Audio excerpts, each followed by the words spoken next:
Repterra is a base building survival game where you build a colony, manage resources, train an army, and try not to get eaten by dinosaurs. The premise is that in this alternate timeline, living dinosaurs were discovered in the 1960s, got smuggled around the world as exotic pets, escaped, bred out of control, and by the 1990s, the whole planet was basically overrun. So your job is to take back land for humanity. If you have played the Abilians or diplomacy is not an option, then you will recognize the formula pretty quickly. You begin this game with the command center, build out many houses and resource buildings, train your units, and then at set intervals, massive waves of dinosaurs attack your base from all sides. The goal, of course, is to survive these waves. Now, what makes this game a bit different is that dinosaurs are not only the enemy, they can very much be your allies too, because the game allows you to tame wild dinos, breed your own dinos, and also have your own soldiers ride them. And those three things are kind of the heart of what separates this game from everything else in this genre. The taming aspect works by luring wild dinos with food or other distractions until they stop trying to kill you, and switch sides. The riding is exactly what it sounds like. You assign a human unit to a dino, and they hop on. And depending on which human and which dino you pair together, you get a different special ability. An engineer on one type of dino does something completely different from, for example, a soldier on another. This adds a lot of variety to your army. Breeding is maybe the most fun idea in the game. You put a male and female of the same species into a breeding station, and they have a baby.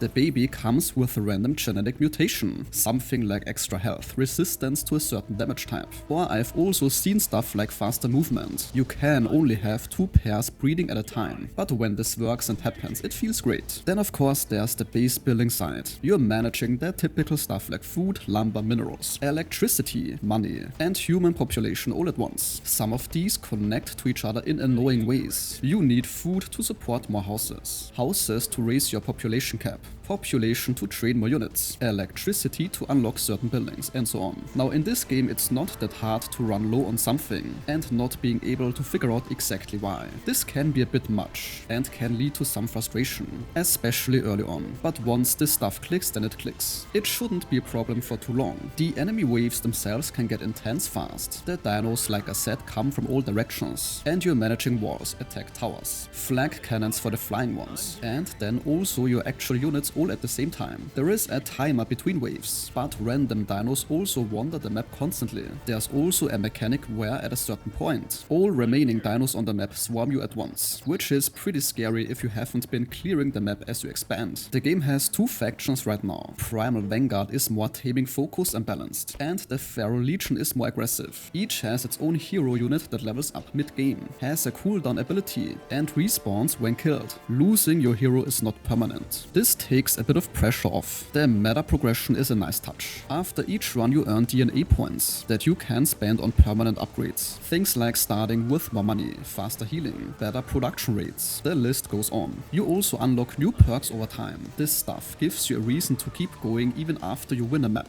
Then of course on the downside, the game is in early access, so it's not fully polished. The human units are a bit thin right now. Basically soldiers, engineers, and the hero. Most of the variety in your army comes from the dinosaur side. More human unit types would help.